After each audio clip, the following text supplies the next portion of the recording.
Welcome back to দানির রান্নাঘর। আজকে শীতের জনপ্রিয় একটা পিঠে দুধ পুলি নিয়ে চলে এসেছি আপনাদের মাঝে। তার জন্য প্রথমে একটা পুর করে নিতে হবে। দিয়ে দিলাম এখানে গুড়, এটা খেজুরের গুড়। সামান্য জল দিয়ে দিলাম যাতে গুড়টা খুব সহজে গলে যায়।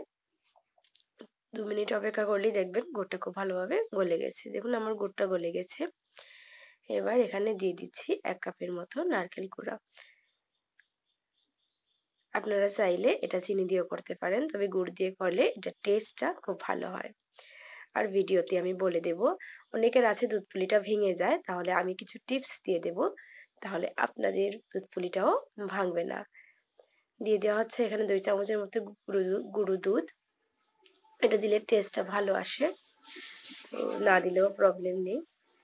দিয়ে ভালোভাবে মিশিয়ে নিলেই আমাদের পুলির ভেতরে পুরটা একদম রেডি। দেখুন আমার পুরটা কিন্তু রেডি হয়ে গেছে, আমি গ্যাসটা বন্ধ করে দিয়েছি।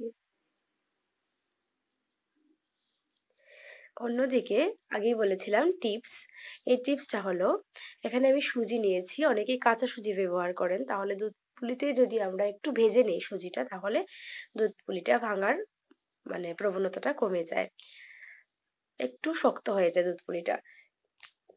তাহলে অনেকেরই আছে দুধ পুলি দুধের দেওয়ার সঙ্গে সঙ্গে ভেঙে যায়, তাহলে এরকম যদি একটু ভেজে নেন, একটু ঘি দিলাম, খুব ভালো একটা ফ্লেভার আসবে। আর বেশি না, 3 মিনিটের মতো ভাজলেই হয়ে যাবে।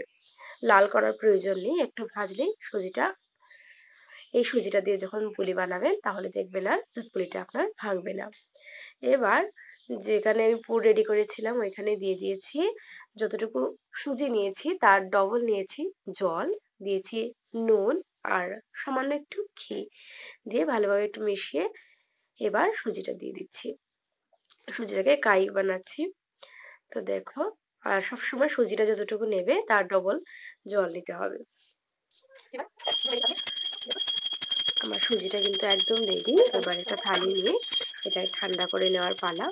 তবে বেশি ঠান্ডা করলে এটা হার্ড হয়ে যায়, তাই মিডিয়াম গরম থাকা অবস্থায় এটাকে পিঠে বানাতে হবে। দিয়ে দিচ্ছি 1 চামচের মতো ময়দা, দিয়ে এখানে 4-5 মিনিট এটাকে খুব ভালোভাবে মসৃণ করে মেখে নিতে হবে। এই মাখাটা যত মসৃণ হবে পিঠেটা খুব সুন্দর হবে দেখতে, বানাতেও খুব ভালো হবে, ভাঙবে না। দেখো খুব ভালোভাবে একটা গোল করে নিয়েছি। এবার গর্তের মতো করে নিচ্ছি। এরকম তো তোমরা সবাই হয়তো পারো, যেভাবে পুলি বানায় এভাবে পুর দিয়ে, পুরটা যত বেশি দেবে পুলিটা খেতে টেস্টি হবে বেশি। এবার 2 দিক খুব ভালোভাবে সেল করে দেবে, আর যদি হাতের সাহায্যে না হয় তাহলে সামান্য একটু জল নিয়ে নেবে। খুব ভালোভাবে সেল করে দিলেই আমাদের পুলি কিন্তু একদম রেডি। তারপরে হাতের সাহায্যে একটু এইভাবে করে নেবে, তাহলে দেখবে খুব সুন্দর একটা শেপও চলে আসবে। শেপটা আসলে যে যার পছন্দ দিতে পারো, কোনো প্রবলেম নেই, এরকম দিলেও ভালোই লাগে। তো দেখো আমার এখানে পুলি কিন্তু একদম রেডি হয়ে গেছে। এভাবে করেই সবকটা পুলি আমি রেডি করে নিলাম। এবার এখানে নিয়ে নিয়েছি 3 কাপের মতো দুধ।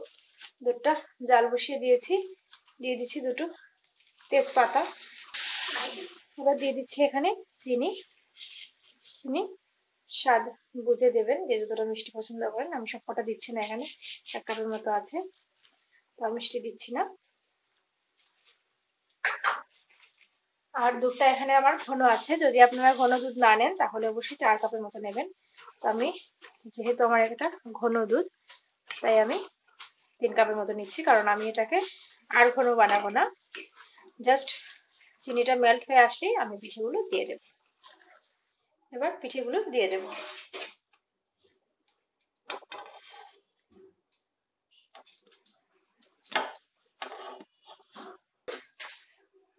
সব দিয়ে দিয়েছি।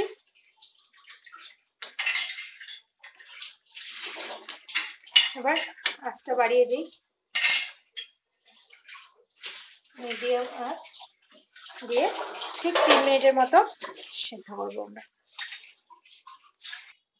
দেখুন তৈরি হয়ে গেছে। এবার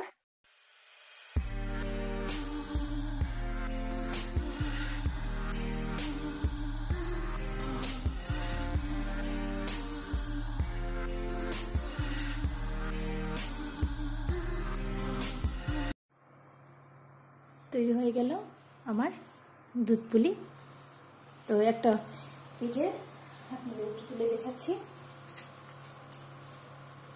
দেখুন,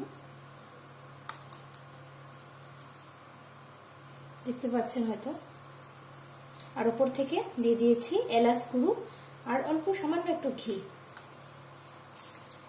তাহলে বাড়িতে অবশ্যই ট্রাই করবেন। আশা করছি আমার ভিডিওটা আজকে ভালো লেগেছে। ভালো লাগলে লাইক, কমেন্ট, শেয়ার করতে একদম ভুলবেন না।